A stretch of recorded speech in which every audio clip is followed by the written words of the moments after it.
Ninatambua kwamba vijana wengi waliokamatwa na kushtakiwa kwa makosa ya uhaini hawakujua wanachokifanya.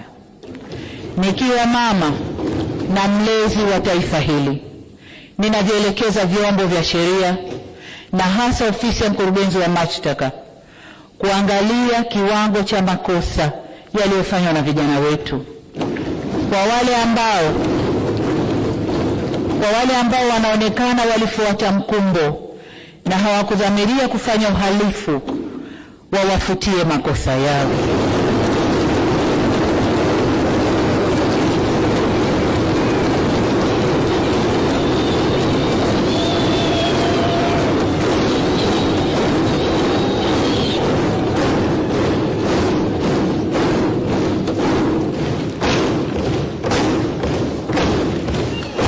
Asante Mheshimiwa wabunge, nashukuru.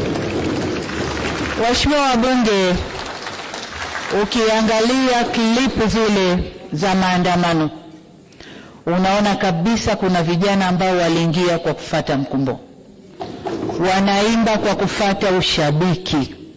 Hawakuwa wanajua wanalolifanya. Kwa hiyo kama mlezi, kama mama, ndio maana naelekeza vyombo vya ulinzi na usalama, hasa ofisi ya DPP, kuchuja viwango vya makosa, na kwa wale waliofuata mkumbo basi waseme nao kisha wawaachie waende kwa wazazi wao.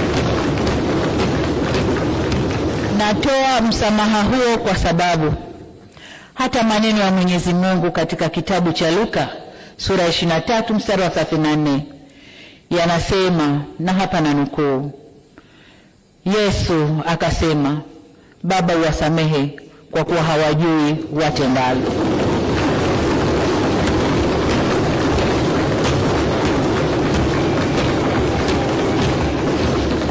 Ndugu zangu wa Tanzania, tujifunze kutokana na mapito yetu.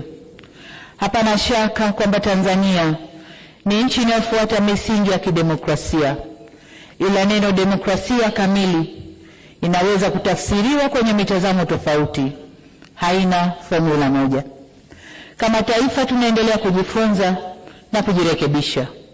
Hivyo basi sote kwa umoja wetu tunapaswa tuitumie fursa hii, tuendelee kujifunza, tujirekebishe na tukubaliane jinsi ya kuendesha nchi yetu kidemokrasia